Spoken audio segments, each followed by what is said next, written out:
Good evening, friends. Tonight we'll drift into quiet corners of history together. Dim your lights, settle under your blanket, and let your body sink into comfort. Take a slow breath in and out. Feel the weight of the day lifting from your shoulders, dissolving into the softness around you.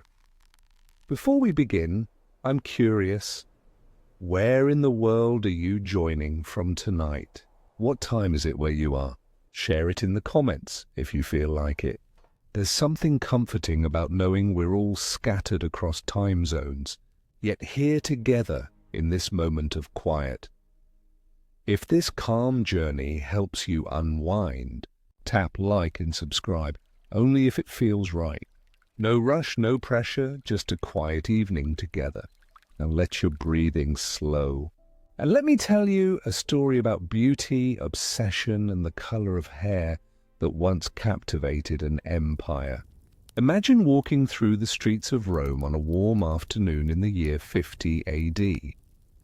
The sun filters through the columns of marble temples, casting long shadows across cobblestones worn smooth by a million sandaled feet.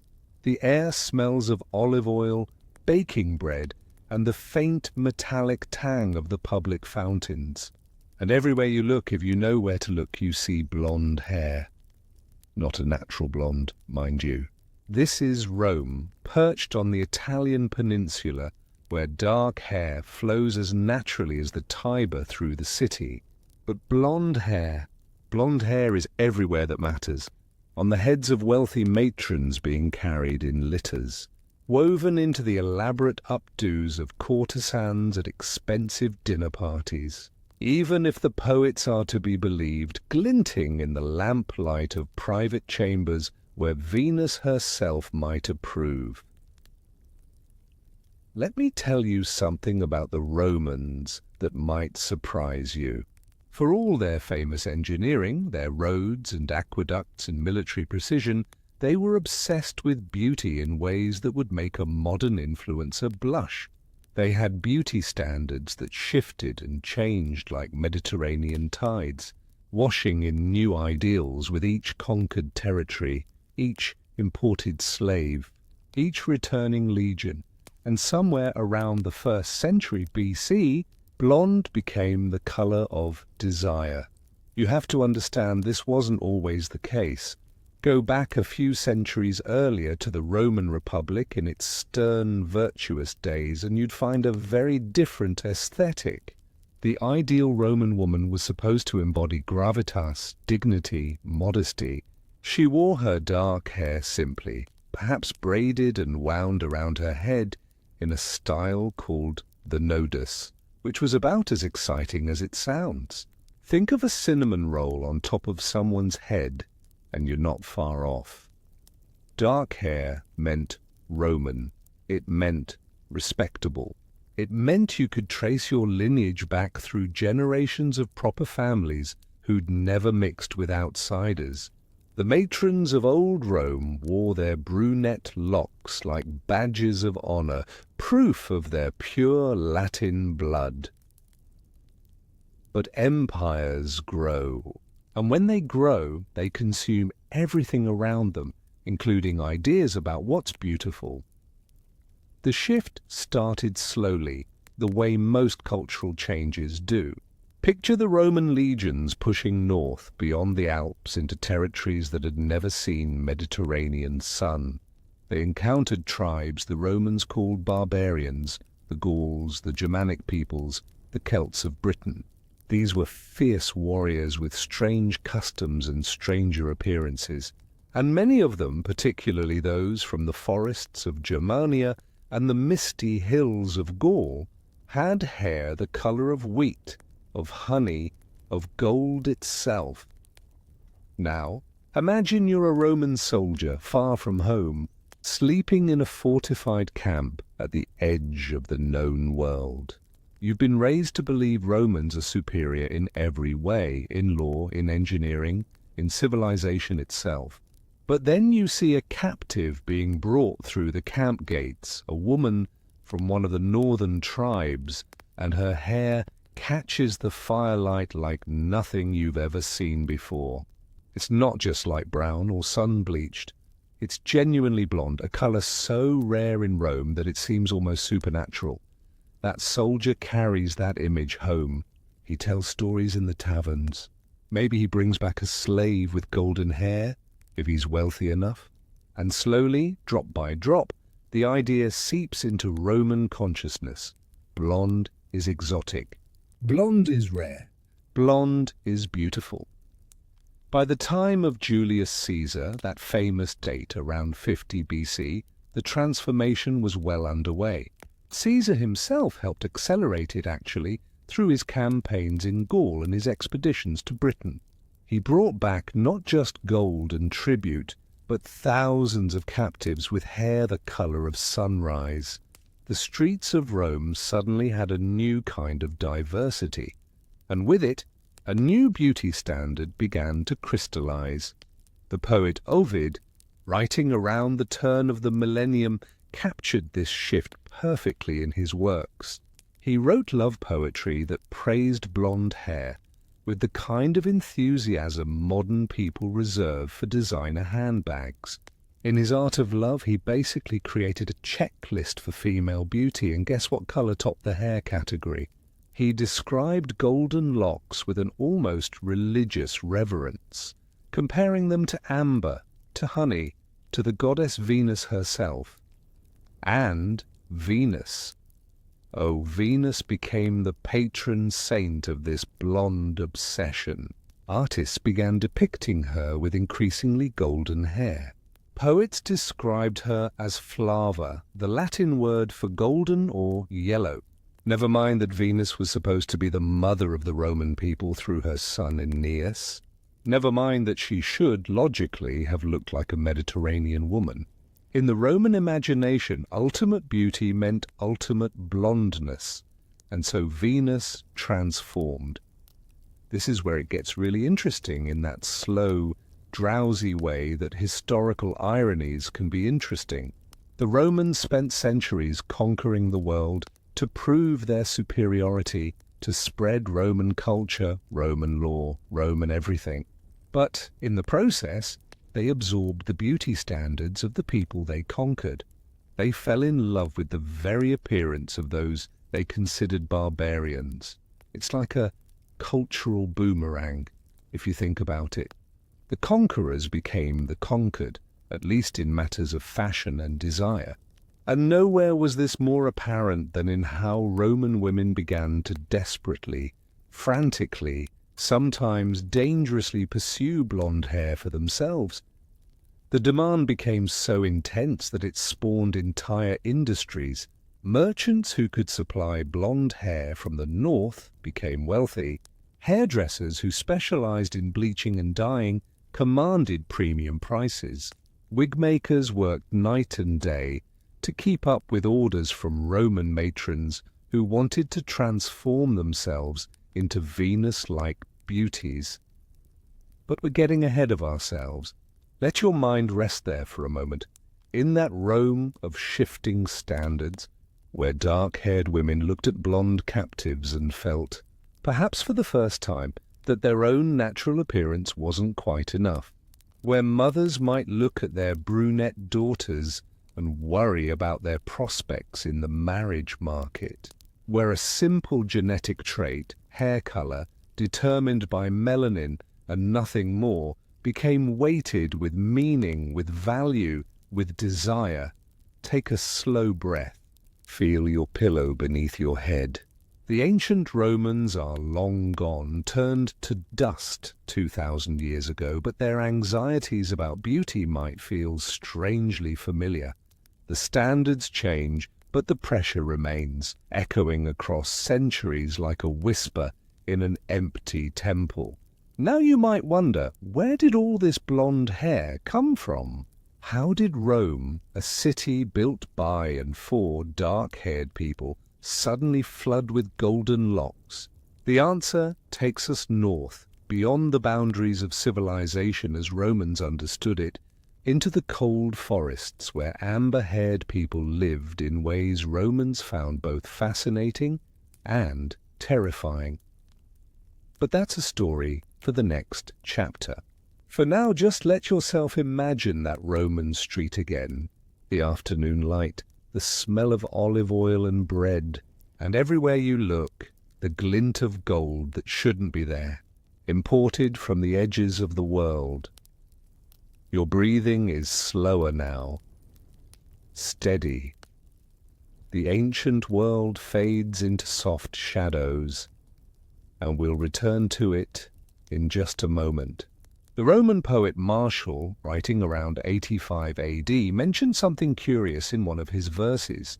He described the slave markets of Rome, where human beings were bought and sold like pottery or grain, and he noted that slaves from Germania commanded significantly higher prices if they had blonde hair. A brunette German slave and a blonde German slave, identical in every other way, might differ in value by several hundred denarii. That's like seeing two identical cars on a lot, one red and one yellow, and finding out the yellow one costs twice as much simply because of paint. Let me take you to the edge of the Roman world, to the Rhine River, that great natural boundary between civilization and wilderness, at least as the Romans saw it. Picture a military camp built on the western bank, all neat right angles and ordered rows, smoke rising from cooking fires in disciplined spirals. The camp is built to withstand anything, attacks, weather, time itself. It's Rome in miniature, imposed on foreign soil. Now look across the river. The eastern bank is dark, with forests so thick they swallow the light. The Romans called it the Black Forest, and they weren't being poetic. In those woods lived the Germanic tribes, people who seemed to the Romans barely removed from animals. They wore skins and furs instead of togas. They lived in wooden huts instead of stone houses. They worshipped strange gods in forest groves instead of proper temples, and they had blonde hair. Not all of them, of course, but enough that it became their defining feature in Roman eyes. The historian Tacitus, writing around 98 AD in his work Germania, described the Germanic peoples in terms that mixed anthropology with propaganda. He called them tall, fierce, blue-eyed, and, here's the key part, blonde or red-haired. He made their appearance seem almost alien, as if they were a different species rather than just people adapted to a different climate. But here's what Tacitus and other Roman writers conveniently overlooked. Those barbaric Germans, so primitive and uncivilized, weren't exactly eager to become part of the Roman world. They had to be taken by force. Every military campaign into Germania brought back captives, sometimes hundreds, sometimes thousands, depending on the scale of the victory. These weren't willing immigrants seeking a better life in Rome. These were people whose villages had been burned, whose families had been killed, who were marched in chains hundreds of miles south to be sold in markets like livestock. Close your eyes and imagine the journey. You're a young woman from a village near the Rhine. Maybe you were gathering water when the Roman soldiers came. Maybe you tried to hide in the forest, but they found you anyway. Now you're bound to a long line of other captives, walking south along the very roads the Romans are so proud of, those engineering marvels that make conquest and commerce equally efficient. You don't speak Latin. You don't understand why the guards sometimes point at your hair and laugh, or why the merchants who occasionally inspect the captive train seem particularly interested in those with the lightest locks. You just walk day after day until the landscape changes from forest to farmland, from farmland to cities, until finally you reach Rome itself. Vast and incomprehensible, a city of 1 million people where your entire tribe could disappear without a trace. The slave markets in Rome were located in several areas, but the largest was near the Forum, the heart of the city. Dealers would arrange their merchandise, and let's be honest about what these people were reduced to, in ways designed to maximize value. The blonde captives from Germania or Gaul were prized commodities, displayed prominently, their hair washed and combed to catch the light. Buyers came from all social classes, though for different purposes. A wealthy senator might purchase a blonde Germanic slave as a personal attendant for his wife, knowing that having such an exotic servant reflected well on the household status. A merchant might buy a young blonde woman with plans to train her for more lucrative work in one of Rome's many brothels, where exotic appearance commanded premium prices. Some slaves were purchased specifically for their hair. Let that sink in for a moment.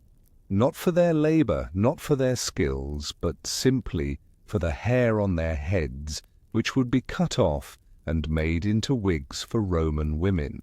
Imagine being valued purely as a source of raw material, like a sheep exists for wool or a mine exists for ore. The economics of this trade were substantial.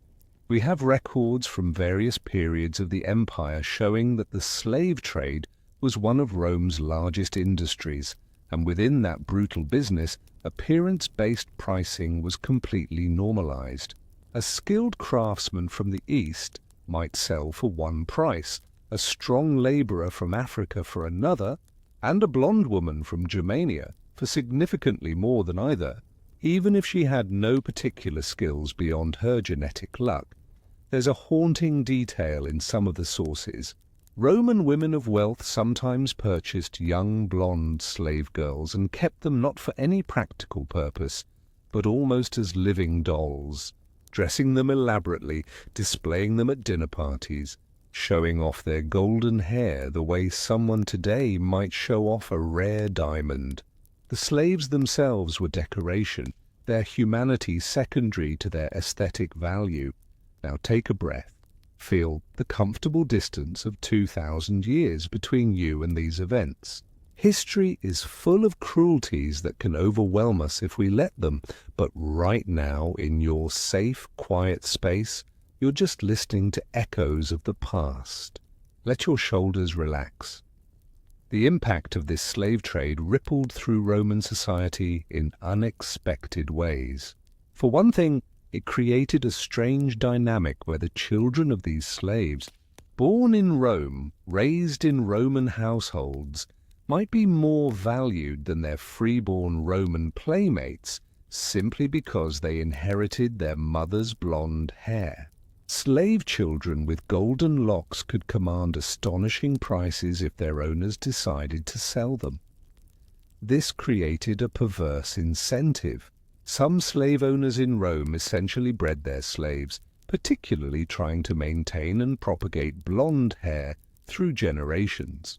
It was a practice documented in various household records and legal disputes. A wealthy family might own 3 generations of blonde slaves, descended from a single Germanic captive taken during Augustus's campaigns in the 1st century BC. The poets of Rome, always eager to find metaphors in everything, sometimes wrote about blonde slaves in ways that revealed the cognitive dissonance of the whole situation. They praised the beauty of golden hair while simultaneously mocking the barbarians who naturally possessed it. It's like admiring a painting while insulting the artist. The object could be appreciated in isolation, disconnected from its source. Martial, that same poet who mentioned pricing differences, wrote an epigram about a Roman woman who fell in love with her blonde slave girl's hair and forced the slave to cut it off so she could wear it as a wig.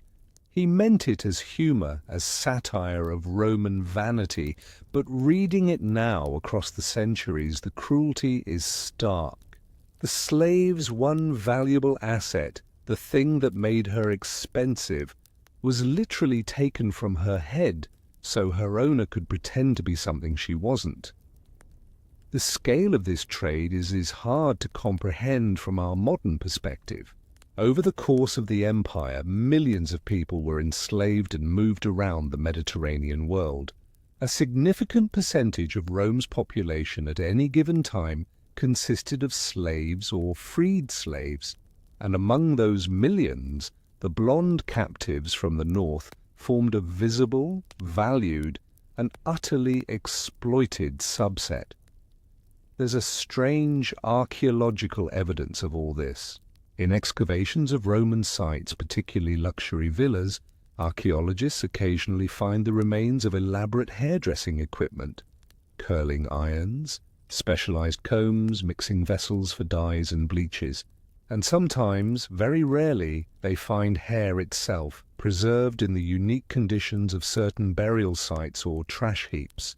Analysis of these samples shows hair that originated from northern Europe, confirming what the written sources told us.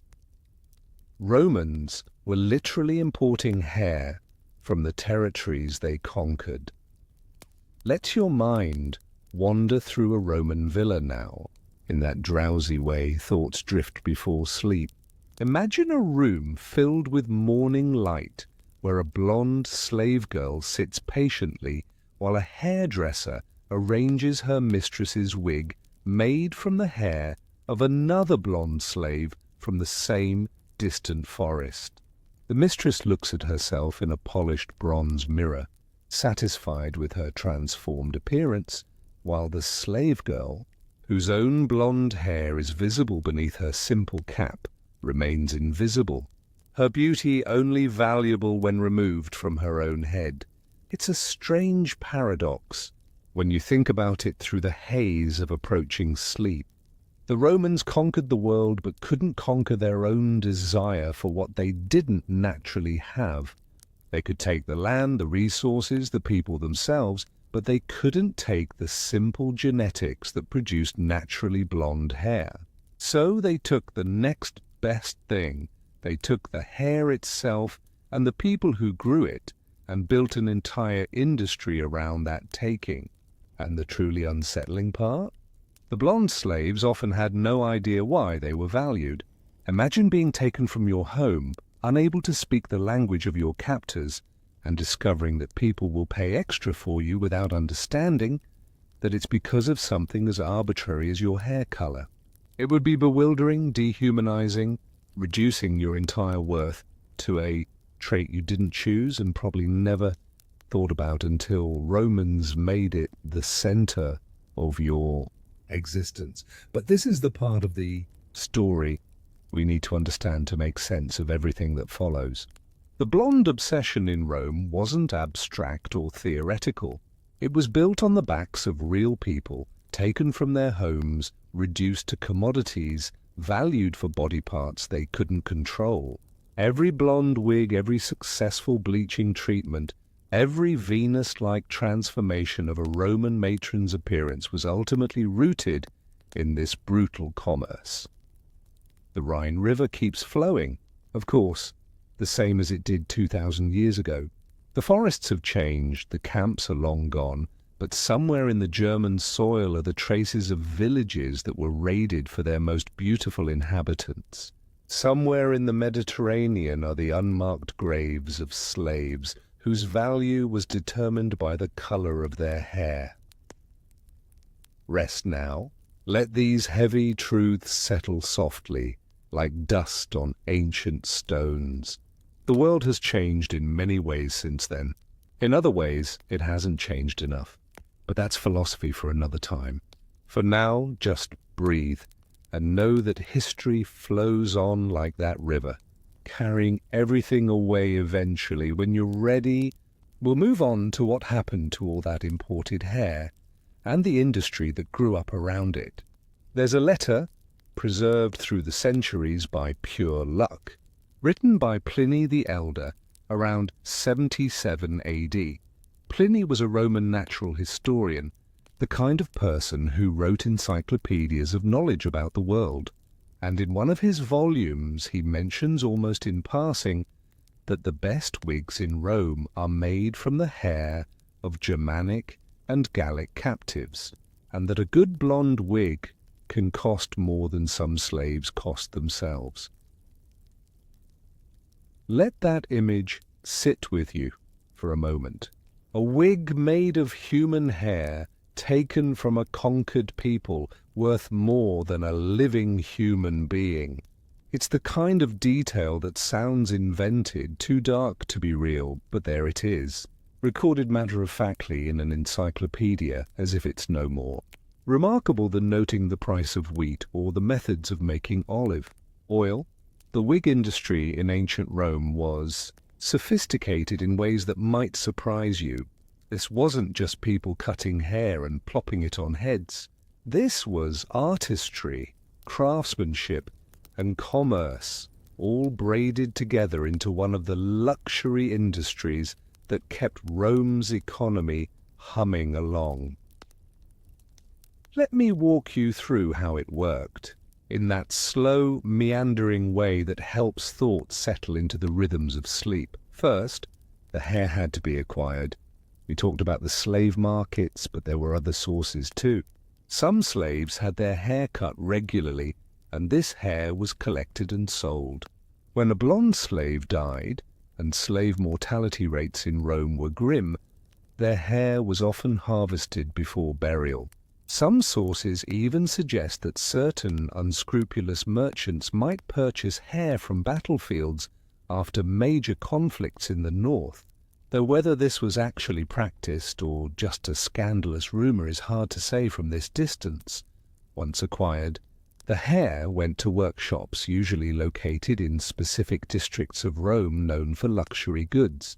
These workshops employed skilled artisans called ornatrices if they were women, or cinerarii if they specialized in hairdressing more broadly. They would sort the hair by color, length, and quality. The longest, finest blonde hair commanded the highest prices and went into the most expensive wigs. The construction of a Roman wig was labor-intensive.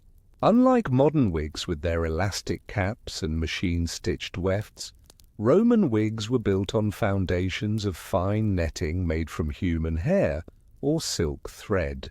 Each strand of hair had to be individually knotted into this foundation, a process that could take weeks for an elaborate piece. Picture the workshop now, in your mind's eye letting the image form softly like a scene viewed through gauze. A room filled with late afternoon light filtering through high windows. Several women sit at workbenches, their fingers moving with the rhythmic precision of expert knitters. The air smells of lanolin and the herbs used to treat and preserve the hair. There's a quiet murmur of conversation, the kind of low talk that happens when people work side by side for hours at a task that requires concentration but not absolute silence.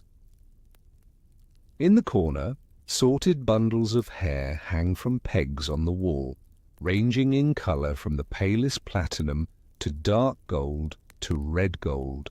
These represent the hair of hundreds of people from across the northern provinces, all reduced to raw material, their identities erased, their stories ended or ongoing somewhere in the vast machine of empire. The most expensive wigs were called galericulum, and they were masterpieces of the wig-maker's art.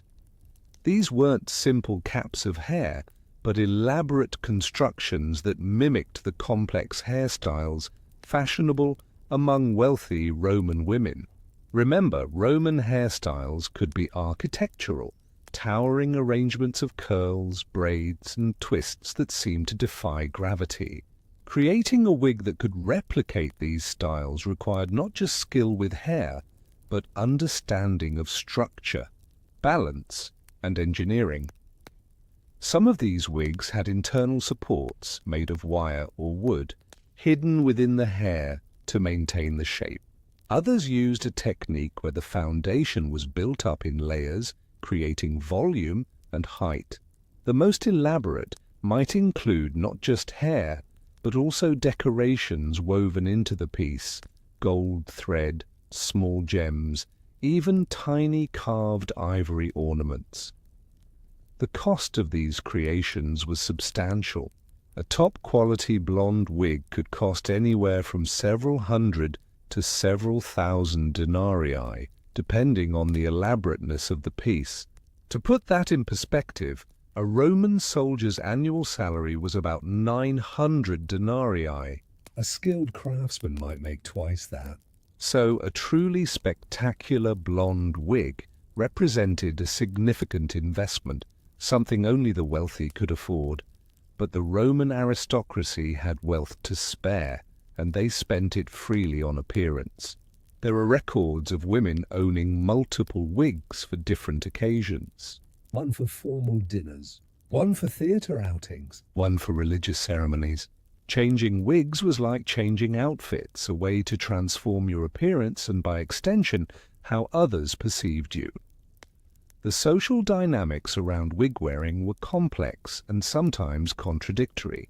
On one hand, blonde wigs were status symbols, expensive luxuries that demonstrated wealth and taste.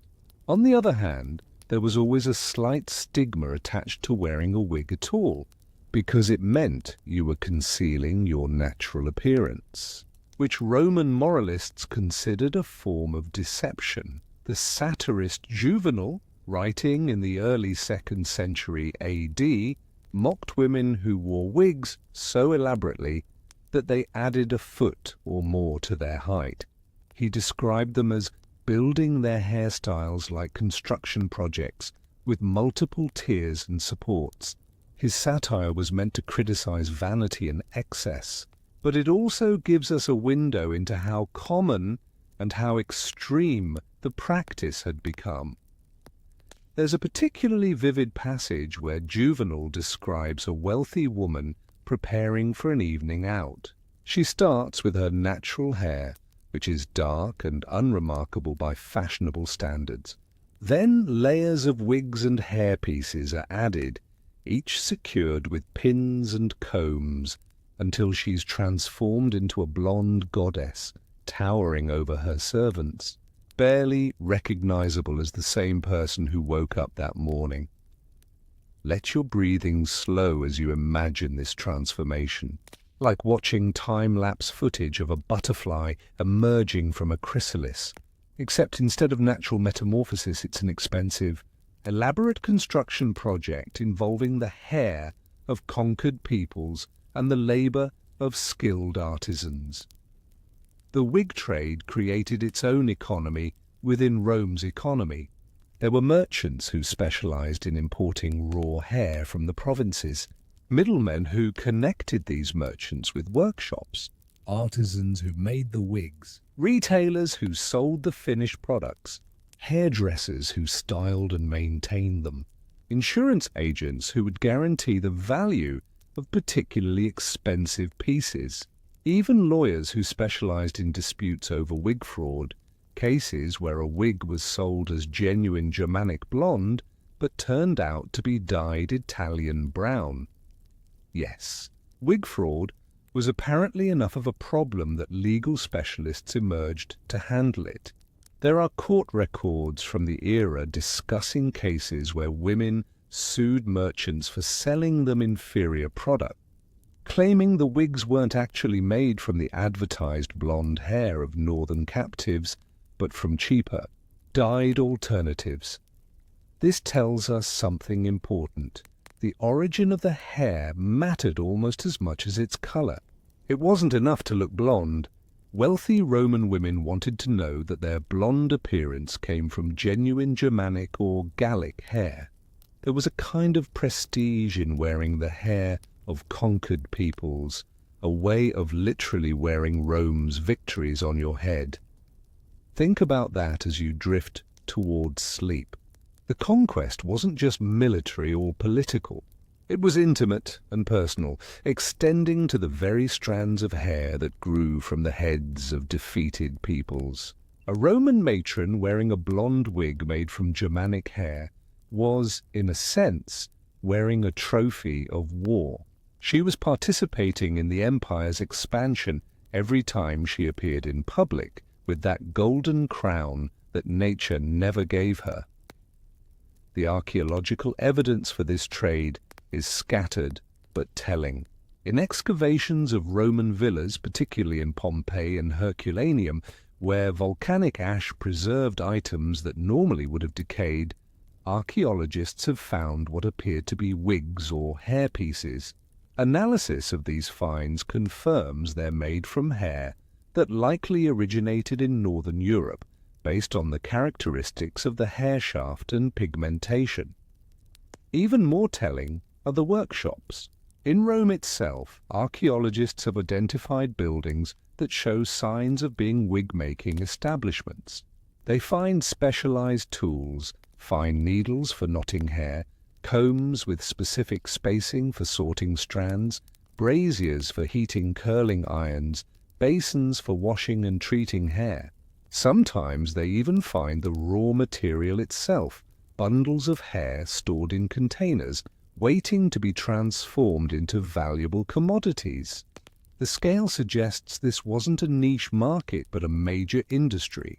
Hundreds of workshops, thousands of artisans, tons of hair flowing into the city from the northern provinces, all to satisfy Rome's blonde obsession, all to help dark-haired Italian women transform themselves into imitations of the barbarians their husbands and brothers fought against. There's a poignant irony in imagining a Roman woman carefully arranging her blonde wig before attending a triumph celebration, one of those massive parades where victorious generals displayed their captives and loot from recent campaigns. She might watch blonde Germanic prisoners march through the streets in chains, these same prisoners whose countrymen's hair she's literally wearing on her head, and feel no connection, see no contradiction, but contradictions can't keep you awake tonight. Let them dissolve like shadows when dawn comes. Rest in the knowledge that these ancient vanities, these elaborate constructions of beauty and status, have all crumbled into dust. The wigs are gone. The workshops are in ruins. The artisans and their clients are 2,000 years dead. Only the stories remain, and the strange, uncomfortable truths they tell us about desire, power, and the lengths people will go to transform themselves into something they're not. Breathe slowly. The next chapter is waiting, soft as lamplight in a distant room. Picture a Roman dinner party at the height of the empire, maybe around 120 AD, during the reign of Hadrian. The dining room, called a triclinium, is lit by dozens of oil lamps that cast a warm, flickering glow across frescoed walls. Guests recline on couches arranged around a central table, picking at elaborate dishes, roasted dormice, flamingo tongue. Peacock served with its feathers rearranged to suggest the bird is still alive. And among the guests, the hair colors tell a story about who these people are, or at least who they're pretending to be. The host's wife reclines at the place of honor, her hair an elaborate blonde tower of curls and braids. Almost certainly a wig, probably cost enough to feed a family for a year. She's performing respectability and wealth simultaneously, showing she can afford to look like Venus herself. Near the entrance to the room, serving wine and delicacies, are several slaves. One of them, a young woman from Germania, has natural blonde hair worn in a simple braid. She's decorative, exotic, a conversation piece as much as a servant. Guests might compliment the host on her acquisition the same way they'd compliment an unusually beautiful vase. And in the corner, partially hidden by a curtain, but visible to those who know where to look, is another blonde woman, this one neither respectable matron nor servant. She's a courtesan, hired to provide entertainment of a specific sort as the evening progresses.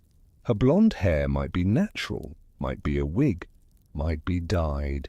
In her profession, the effect matters more than the method. 3 blonde women in one room, and each one's hair means something completely different about her status, her life, her place in the rigid hierarchy of Roman society. Let's unpack this slowly, the way you'd unwrap something delicate, because the meanings attached to blonde hair in Rome were tangled up with class, morality, and the eternal human obsession with drawing lines between respectable and scandalous. Start with the goddesses, because that's where the Romans started. Venus, we've mentioned, transformed over time into a blonde deity despite her Mediterranean origins. But she wasn't alone. Diana, goddess of the hunt, was sometimes depicted with golden hair, especially in artwork from the imperial period. Aurora, goddess of the dawn, was naturally blonde in most representations. Her hair literally meant to evoke the golden light of sunrise.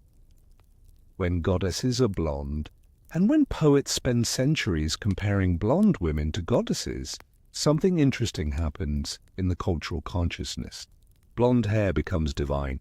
It becomes an attribute of beings who are more than human, more beautiful, more perfect.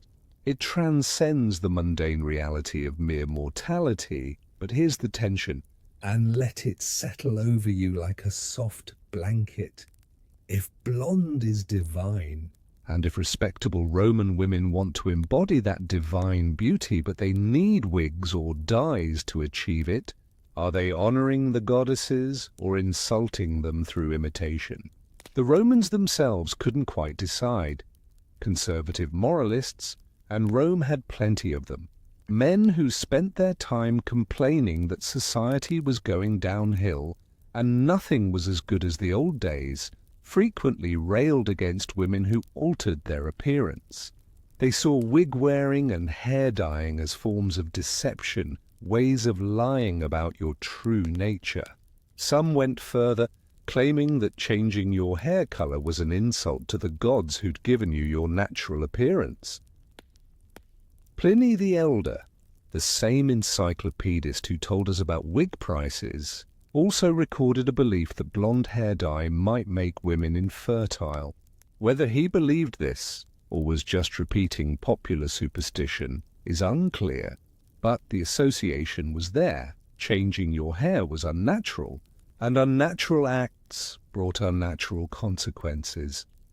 Yet despite these moral objections, wealthy Roman women continued dyeing and wigging with enthusiastic abandon. The social pressure to be beautiful, to be fashionable, to be desirable apparently outweighed the social pressure to be natural and modest. It's a tension women have navigated for millennia, and Rome was no exception. Now shift your attention to the other end of the social spectrum, and let your mind drift down to the neighborhoods near the Circus Maximus and the Colosseum, where entertainment of various sorts was centered. In ancient Rome, prostitution was legal and widespread. The Romans had a complicated relationship with sex work. They patronized it freely, while simultaneously looking down on those who provided it. And in the world of Roman prostitution, appearance was economics. A beautiful prostitute could charge more, attract wealthier clients, perhaps eventually earn enough to buy her freedom if she was enslaved. Blonde prostitutes, according to several sources, were particularly valued and could command premium prices. The poet Martial mentioned this repeatedly in his epigrams, sometimes admiringly, sometimes mockingly. There were apparently brothels that specialized in blonde workers, importing women from the northern provinces or enslaving captured blonde women specifically for this purpose. The terminology here gets complicated. Not all sex workers in Rome were prostitutes in the brothel sense. There were also courtesans, meretrix in Latin, who operated more independently, often attached to wealthy households or operating from their own apartments. These women might have long-term arrangements with specific clients, more like mistresses than prostitutes in the transactional sense. And many of these courtesans were blonde, or made themselves blonde. There are descriptions in Roman literature of courtesans with elaborate blonde hairstyles, clearly achieved through wigs or dyes, performing a kind of exotic sexuality that wealthy Romans found irresistible. They were playing a role, acting out a fantasy of the beautiful barbarian woman, the captured Germanic princess, the untamed northern spirit brought into the civilized world, but still retaining an edge of wildness. Take a slow breath and consider the performance of it all. A courtesan in Rome might have been born in the city, might have had naturally dark Italian hair, but she'd bleach it blonde because that's what clients wanted. She'd be performing an identity that had nothing to do with her actual origins, transforming herself into an exotic fantasy to earn her living. Now here's where it gets really complex. The same blonde hair that made respectable matrons look like goddesses, made courtesans and prostitutes look desirable for entirely different reasons. For the matron, blonde meant virtue and divine beauty. For the courtesan, blonde meant exotic sensuality. Same appearance, completely opposite meanings, separated only by social class and sexual availability. This created situations that were almost designed to generate scandal. Imagine a respectable Roman matron walking through the forum wearing her expensive blonde wig, trying to embody Venus-like virtue, and being mistaken for a prostitute by someone who didn't recognize the subtle signs of her status, her accompanying slaves, her jewelry, her clothing quality. The humiliation would be intense, and there are records suggesting this wasn't entirely uncommon. Some moralists used this potential for confusion to argue against respectable women wearing blonde hair at all. They'd say, "You're making yourself look like a prostitute. How will anyone know you're virtuous?" It was concern trolling in the ancient world, using the spectre of sexual impropriety to police women's appearance. But the fashion persisted because the association with goddesses was stronger than the association with sex workers, or perhaps because wealthy women simply didn't care what moralists thought. They had the money and social position to weather criticism, and they wanted to be blonde, so blonde they became. There was also a middle ground, a complicated space occupied by women who weren't quite respectable but weren't quite sex workers either. Women who'd been freed from slavery but carried the social stain of servile origins. Women who'd had affairs or divorces and lost their reputation. Women who existed in the grey areas of Roman social life. For these women, blonde hair was complicated. It could be a way to assert beauty and value despite social marginalization. It could be a way to attract a wealthy protector who might offer security. It could simply be a way to feel beautiful in a world that constantly told them they'd failed at respectability. Let your mind wander through these layers of meaning, the way meanings pile up like layers of paint on an old wall. Blonde as divine, blonde as exotic, blonde is respectable, blonde is scandalous, all existing simultaneously, all depending on context, on who was looking, on what assumptions they brought to the viewing. The men in this system, by the way, rarely faced such scrutiny about their appearance. Roman men occasionally bleached their hair or wore wigs, but it was much less common and carried different connotations, usually associated with youth and decadence rather than beauty and status. The blonde obsession was overwhelmingly focused on women. Another reminder that beauty standards have always been gendered, always carrying different weights for different sexes. There's a passage in Ovid where he describes helping a woman choose whether to dye her hair blonde. He weighs the pros and cons like a consultant, discussing how it will change how others perceive her, what it signals about her desires and status. It's simultaneously helpful and condescending, both empowering her choice and treating her appearance as something to be managed and optimized rather than simply existing in. As you drift closer to sleep, let yourself imagine the weight of all these expectations. Every Roman woman who looked in her bronze mirror and saw dark hair, knowing that blonde was more desirable, more fashionable, more goddess-like. The calculations she'd have to make. Can we afford a good wig? Should I try dyeing instead? What will people think? Will my husband approve? Will other women judge me? Will men mistake me for a prostitute? Is it worth the risk, the expense, the effort? The questions haven't really changed in 2,000 years. Only the specific standard has shifted. The pressure remains constant across the centuries. A low hum of anxiety about appearance that connects that Roman woman to women throughout history, including perhaps women listening to this right now, lying in the dark, thinking about beauty and worth and all the ways they're tangled together. But you don't need to think about that now. Let it go. Let it fade into the softness of approaching sleep. The Romans are gone. Their wigs have disintegrated. Their mirrors are tarnished past use. The dinner parties are over, the lamps extinguished, the guests long departed into the dust of history.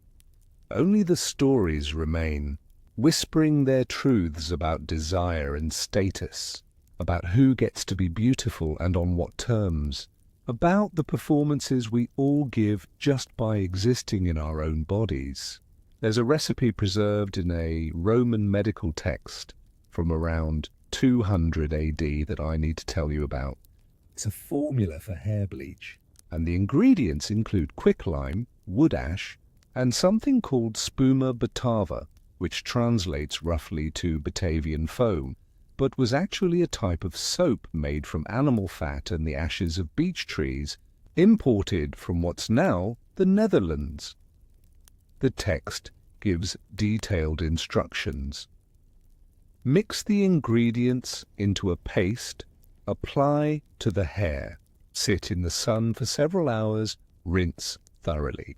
Then it adds, almost as an afterthought, that if your scalp starts bleeding or the hair begins to fall out, you've left it on too long. Let that image rest in your mind for a moment. Women sitting in courtyards, heads covered in a caustic paste strong enough to burn skin and dissolve hair, waiting for hours in the Italian sun because being blonde was worth the risk of chemical burns and permanent baldness. The ancient Romans didn't understand chemistry the way we do. They didn't know about pH levels or chemical reactions at the molecular level. They worked through trial and error, through recipes passed down and modified, through experimentation that sometimes resulted in beautiful golden hair and sometimes resulted in scalps scarred for life. Let me walk you through the methods they used, slowly, like we're reading from an ancient cookbook together by lamplight. The most common bleaching agent was what they called lixivium, which was basically lye water, a highly alkaline solution made by filtering water through wood ashes. The potassium hydroxide in the ashes would dissolve in water, creating a solution that could break down the melanin in hair, lightening its color. But lye water alone wasn't usually strong enough to take dark Italian hair to the pale gold that fashion demanded, so they'd add accelerants. Quicklime, calcium oxide, the same stuff used in construction, would boost the alkalinity even higher. Some recipes called for adding sulfur, which created even more dramatic lightning effects through a completely different chemical process. The most elaborate recipes read like medieval alchemy, which makes sense because in a way that's exactly what they were. Take this one. From a text attributed to the physician Galen, start with goat fat rendered and clarified. Add the ashes of beechwood and barley straw burned together at the full moon. Mix in yellow sulfur ground to a fine powder. Add rose oil to make it smell pleasant, because otherwise it smells like rotten eggs. Apply to the hair and wrap the head in cloth soaked in a decoction of herbs I can't quite identify from the ancient names. Sit in the sun from the 3rd hour to the 6th hour. Rinse with vinegar to stop the process. Imagine the woman following this recipe. She probably has servants doing most of the work, grinding the sulfur, preparing the goat fat, wrapping her head in the treated cloth. But she's the one who has to sit there, hour after hour, feeling the paste heat up in the sun, feeling her scalp start to tingle, and then itch, and then burn. She has to decide when it's been long enough, when the lightening effect is worth the damage being done, when to call for the vinegar rinse before permanent harm sets in. And here's the thing, this wasn't a one-time process. Hair grows. Roots show. To maintain blonde hair through bleaching, you'd need to repeat the process every few weeks, each time risking damage, each time exposing your scalp and hair to substances that were literally caustic enough to be used in cleaning and construction. Some women, according to the sources, lost their hair entirely through over-application of these treatments. The physician Scribonius Largus, writing in the 1st century AD, includes in his medical text several treatments for baldness, specifically caused by overuse of hair-bleaching compounds. One remedy involves rubbing the bald scalp with nettles and vinegar until it bleeds, then applying a paste of ground-up beetles and bear fat. Whether this worked or was just inflicting additional suffering on women who'd already suffered enough is unclear from this distance. Close your eyes and picture the Roman beauty industry from this angle. It's not glamorous. It's women in pain, sitting in gardens with chemical burns forming on their scalps, all in pursuit of a color that nature didn't give them, but society decided they should have. It's physicians treating the damage, then writing down recipes that will cause the same damage to the next generation. It's a cycle of harm in the name of beauty, and it's horrifyingly familiar if you know anything about the history of cosmetics. There were alternatives to bleaching that were supposedly less damaging. Some women used mixtures of saffron and other yellow dyes to coat the hair rather than chemically altering it. This created a temporary blonde effect that would wash out, but didn't cause the same damage. The downside was that it had to be reapplied constantly, sometimes daily, and it tended to rub off on clothing and furniture, leaving yellow stains everywhere. Other recipes involved infusions of chamomile flowers and other plants soaked in wine or vinegar. These probably had some mild lightening effect, but nothing dramatic. They were the natural option, less effective but less dangerous, the kind of thing moralists approved of because the suffering involved was minimal. But for dramatic transformation, for turning Italian brown into Germanic gold, the harsh chemical methods were the only real option, and women used them despite the risks because the social rewards of blonde hair outweighed the physical costs.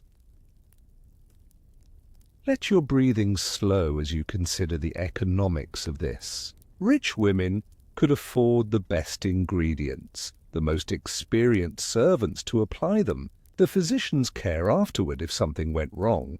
Poor women who wanted to be blonde had to use cheaper, harsher formulations, had to apply them themselves, and had to live with the damage if the process went badly. There are references in Roman sources to cheap hair bleaches sold in markets, probably much more caustic than the refined recipes used by the wealthy. These would have been used by working women, prostitutes, freed slaves, Anyone who needed to improve their appearance for professional or economic reasons, but couldn't afford the expensive preparations.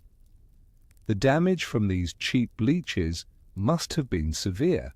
Hair breaking off at the roots, scalp scarred and bleeding, infections from open wounds exposed to the general filth of ancient city life. And for what? For a colour that would fade or grow out within weeks, requiring the whole painful process to start again. Now drift with me to the other side of this industry, to the people who profited from all this suffering. There were merchants who specialized in importing the ingredients, sulfur from volcanic regions, specific types of ashes from the north, exotic oils and herbs. There were manufacturers who mixed these ingredients according to recipes and sold them to retailers. There were the retailers themselves, shops where women could purchase pre-mixed preparations or commission custom blends. This was a sophisticated commercial enterprise, driven by demand that never seemed to diminish despite the known risks. It's estimated, and this is speculative, based on references in texts and archaeological evidence, that at the height of the fashion, perhaps 20 to 30% of wealthy Roman women were bleaching their hair at any given time. That's thousands of women in Rome alone, tens of thousands across the empire, all sitting in gardens and courtyards with caustic paste on their heads, all chasing the same ideal of golden beauty. The medical texts from the period are full of treatments for damaged hair and scalps, which tells you something about how common the damage was. Pliny the Elder lists dozens of remedies: bear grease, snake fat, nettle juice, various decoctions of herbs. The Roman physician Dioscorides wrote extensively about treatments for hair loss and scalp burns. This wasn't rare or unusual. This was a common medical concern, significant enough that multiple physicians thought it worth documenting extensively. But here's a detail that might help you sleep. A small grace note in this story of vanity and harm. There's also evidence that some women just said no. Not everyone followed fashion. Not everyone thought being blonde was worth the pain. There are passing references in letters and literature to women who kept their natural dark hair, who rejected the blonde fashion, who either couldn't afford it or simply decided their own appearance was fine as it was. These women probably faced social pressure, probably were told they weren't trying hard enough to be beautiful. But they resisted anyway. One such woman appears in a letter from the 1st century AD. A man writes to his sister, commenting that he approves of her decision not to bleach her hair despite their mother's urging. He calls her natural appearance more honest, more Roman, more worthy of respect. It's a tiny moment of resistance preserved by accident across 2 millennia. Let that thought settle gently as your mind drifts towards sleep. For all the pressure, for all the pain, for all the elaborate industry built around transforming dark hair to light, there were always some women who looked at the caustic paste and the hours in the sun and the risk of baldness and just said no. Who decided that beauty wasn't worth that particular price? Who kept their hair the color they were born with and somehow survived the social consequences? The recipes themselves have survived in medical texts and natural histories, carefully preserved by copyists who probably never imagined we'd read them 2,000 years later. They're documents of suffering, of vanity, of the strange alchemy that happens when social pressure meets human vulnerability. As you breathe slowly, let yourself be grateful for the distance between you and those Roman gardens, between your safe, comfortable present and their painful, complicated past. The methods have changed. Modern hair dye is regulated, tested, far less dangerous, but the underlying desire to transform appearance, to meet some external standard of beauty, That's remained constant, but you don't need to think about that right now. Just let your body sink deeper into comfort. Let your mind float on the knowledge that all those ancient bleaches have long since degraded into dust. All those burned scalps have healed, or their owners have passed beyond pain. All those recipes are just words on pages. Historical curiosities rather than active threats. The next chapter is coming, soft as a whisper, and it will tell you how the blonde obsession finally faded, how Rome eventually moved on to other beauty standards, how fashion is always and forever a wheel that turns. Picture Rome in the year 300 AD, nearly 3 centuries after Augustus established the empire. The city is still magnificent, still the center of a vast Mediterranean world, but things are changing in ways both obvious and subtle. The empire has been split and reunified multiple times. New religions are spreading. Christianity is growing from persecuted sect to significant minority. The northern borders are under constant pressure from the very Germanic tribes whose hair once supplied Rome's wig industry. And if you walk through the streets on a warm afternoon, you'll notice something different about the women you pass. There are still blonde wigs, still bleached hair, still the occasional natural blonde slave from the ever-shrinking northern territories. But the overwhelming blonde dominance of 2 centuries earlier has faded. Dark hair is coming back, not as a statement of resistance, not as a rejection of fashion, but simply as the wheel of style turning to its next position. Let me tell you how the blonde obsession finally released its grip on Rome. Slowly, like the way your own grip on wakefulness is loosening right now. Gently and inevitably. The first factor was economic. By the late 2nd and early 3rd centuries AD, Rome's expansion had essentially stopped. The borders were fixed. The easy conquests were over. The northern territories, while still under Roman control, were increasingly expensive to maintain militarily. This meant fewer campaigns into Germania, which meant fewer captives, which meant less imported blonde hair flooding the markets. The supply of raw material for wigs began to tighten. Prices rose. What had been expensive but accessible for the wealthy became truly luxurious, affordable only to the very richest. And when a fashion becomes too expensive for most people to follow, it starts to lose its power to define beauty standards. Simultaneously, the demographics of the empire were shifting. By the 3rd century, Rome was thoroughly multicultural in ways that would have been unimaginable to Augustus. The elite class included people from Syria, Africa, Spain, Greece, every corner of the Mediterranean world. And these new elites brought their own beauty standards, their own preferences, their own ideas about what constituted attractive appearance. A Syrian noblewoman might value different traits than an Italian one. An African emperor, and there were several by this point, might surround himself with courtiers who reflected a different aesthetic. The monolithic Roman beauty standard, to the extent it ever really existed, fractured into multiple regional and cultural variations. Take a slow breath and imagine this diversity like a tapestry with many colors, each thread as valid as any other. The blonde obsession had been partly about exclusivity, about achieving something rare and exotic. But when the empire contained so many kinds of beauty, blonde lost some of its special status. There was also a philosophical shift happening in these centuries, driven partly by the spread of Christianity and related philosophies. The new religious movements often emphasized inner virtue over outer appearance, spiritual beauty over physical beauty.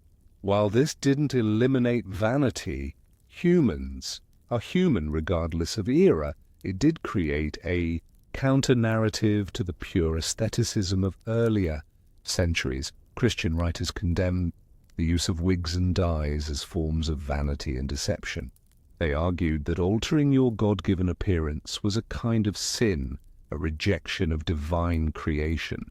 Some went further, suggesting that women who dyed their hair blonde were trying to imitate angels, a blasphemous presumption of false purity. Now, most people didn't become ascetic monks rejecting all personal adornment, but the repeated messaging that natural appearance was more virtuous than artificial beauty did have a cumulative effect. It made some women think twice about the expense and effort of maintaining blonde hair. It gave social cover to women who wanted to stop bleaching or wigging but feared being seen as unfashionable. By the 4th century, after Constantine made Christianity legal and later emperors made it essentially mandatory, these religious objections to hair alteration became part of official imperial culture. Empress Helena, Constantine's mother, was described in sources as having dark hair, worn simply as befitting a pious Christian woman. When empresses set trends through their natural appearance rather than artificial enhancement, the message to other women was clear: the old standards were changing.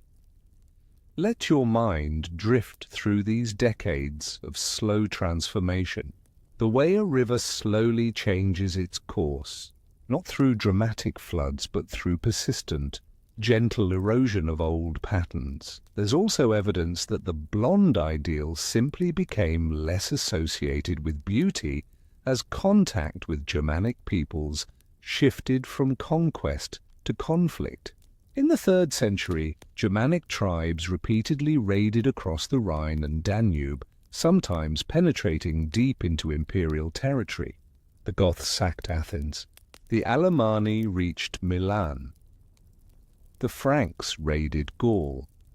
When blonde-haired barbarians are sacking your cities and killing your people, blonde hair stops being exotic and starts being associated with threat. The fantasy of the beautiful conquered Germanic woman collides with the reality of Germanic warriors burning villas and demanding tribute.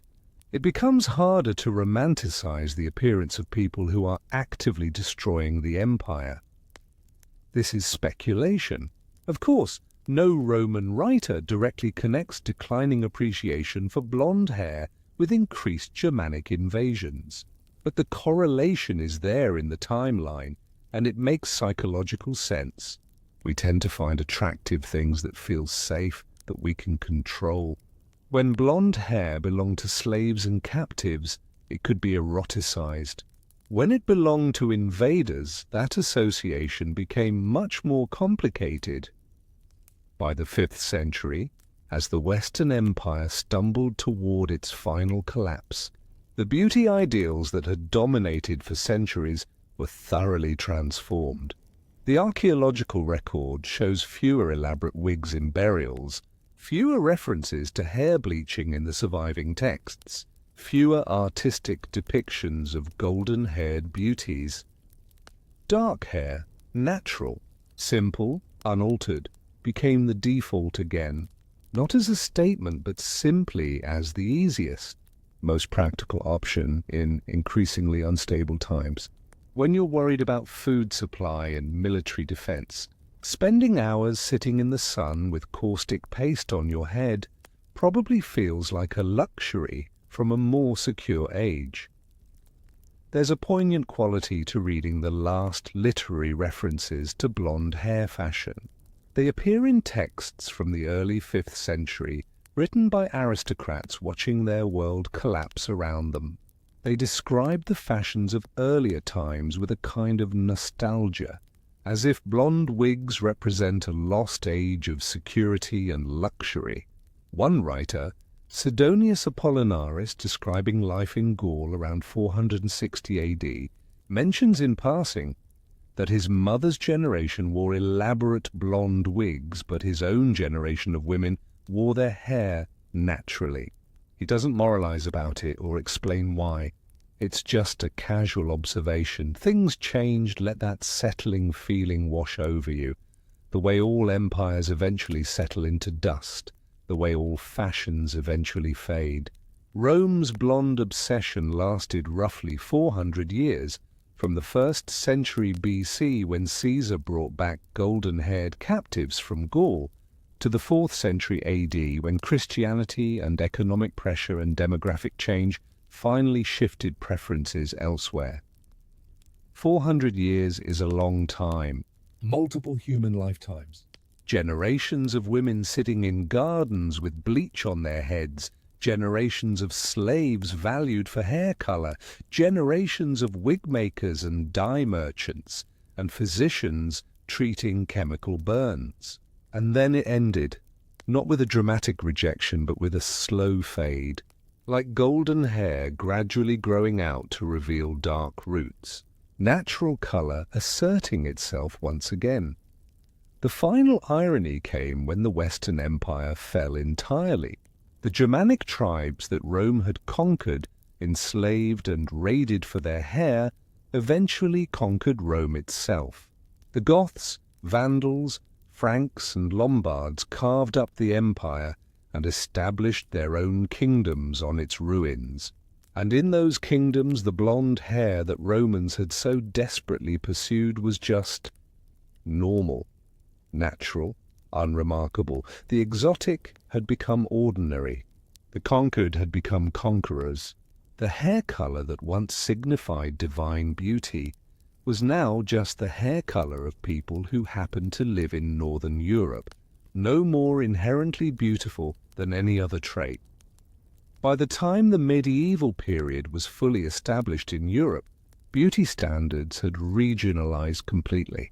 In Italy, dark hair was considered beautiful. In Germany, being blonde was normal and brunette might be exotic. In Spain, the mix of influences from Rome, the Visigoths, and later Moorish conquest created its own unique aesthetic. The obsession that drove so much suffering, so much commerce, so much cultural energy for 4 centuries had simply evaporated, replaced by other obsessions, other standards, other ways of measuring and enforcing beauty norms. Your breathing is very slow now, very steady. Feel how far you've traveled, from the first Roman soldier seeing blonde hair by lamplight at the edge of the empire, through centuries of wigs and dyes and slaves valued for their hair color, to the end of the obsession and the beginning of something new. But the story doesn't really end, does it? Beauty standards never truly end. They just transform and repeat in different forms. The specific fixation on blonde hair faded from Roman culture. But the underlying dynamics, the desire for exotic traits, the willingness to suffer for beauty, the industries built on human insecurity, those continue through history in different guises. The Roman blonde obsession is gone, but its echoes ripple forward through time, through medieval Europe, through the Renaissance, through every age, up to our own, where different standards create different pressures, but the basic human vulnerability to beauty ideals remains constant.